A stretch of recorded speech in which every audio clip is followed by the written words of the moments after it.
They said it began with a knock. August 1977, a council house in Enfield, North London, a mother, Peggy Hodgson, and her 4 children trying to sleep through a heat-heavy night. A dresser scraped across the floor by itself.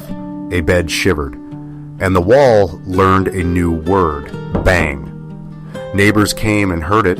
Police came and watched a chair slide an inch and refused to slide back. A reporter came and found the hallway colder than weather can explain. The house had a lesson to teach. Apartment walls can be doors. It escalated like panic does, quiet, then everywhere. Janet, 11, woke pinned by hands that weren't there. Margaret watched her sister lift from the mattress an inch, then 2, then enough for a scream. The boys found Lego bricks too hot to hold. At night, 3 knocks, always 3, and a voice that didn't belong to any child in the house. "I'm an old man." The voice came from Janet's throat and not from behind a pillow, and also the ceiling corner. It wanted biscuits and attention. It wanted a name, Bill, and gave one. It claimed he died in the chair downstairs. There was a chair downstairs. The family moved into the living room to sleep together, as if closeness made walls honest. The knocks followed like a dog that never learned heel. The story outgrew the street. Investigators from the Society for Psychical Research, Maurice Grosse and Lyon Playfair, arrived with tape recorders, not because they believed, but because they brought batteries. They set trigger objects on the floor, coins, a cushion, marbles, and chalked their outlines. They left the room and came back to outlines that had decided they were wrong. They asked the room questions. The room answered with raps. 1 banged for yes, 2 for no. The house learned spelling. Someone asked, "How many people are here?" The ceiling said 4, then added more.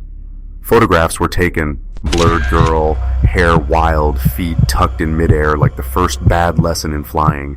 Was it a jump? Was it a throw? Photographs keep secrets because shutters are fast and rooms are faster.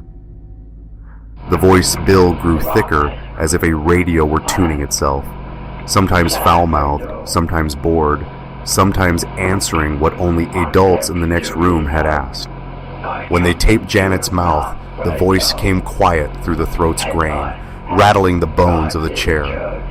Enfield taught rules nobody wanted. Don't tell the knocks your name.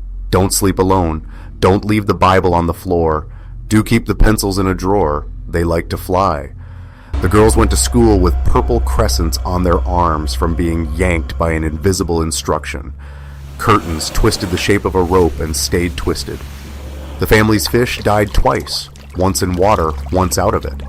A fireplace ripped out its own brick and spat it. People called it a hoax because people need words you can box. Janet admitted to half a cup of mischief, but not the barrel. The rest, she said, it did it. If you don't believe her, that's fine. The house didn't need you to. They asked Bill who he was. The voice coughed like a man too long with cigarettes and said, "I come from the grave." Then, "I went blind and I died in the chair." A man decades gone had indeed died in this house, in a chair, years before the Hodgsons moved in. The paperwork didn't prove Bill, it only proved chairs. At 3 a.m., the voice would sing through Janet's little body, the way a foghorn sings through metal, low, inhuman, as if his lungs were borrowed from wind. When they asked why he stayed, he said, "Because it's mine." Possessive pronouns are lighter than furniture and heavier than air. The dresser scraped another inch. Hauntings get tired. Families break before houses do. By 1979, the knocks grew forgetful. The girls grew taller. The voice only arrived when the room forgot he shouldn't. Reporters stopped coming. The flat felt like a flat again. Laundry on chairs, ordinary arguments, radiators that clank for ordinary reasons. Years later, Janet would say the house stuck to her for a while after they left, that sometimes she woke to a laugh in the corner and said, "Enough, Bill," and the corner learned manners.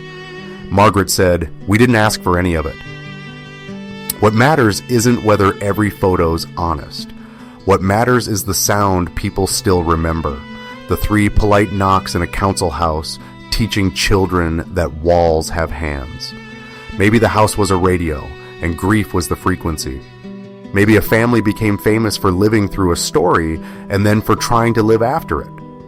If you go to Green Street and look up at those 2 windows, don't tap the brick for fun. Don't whistle. Don't count to 3.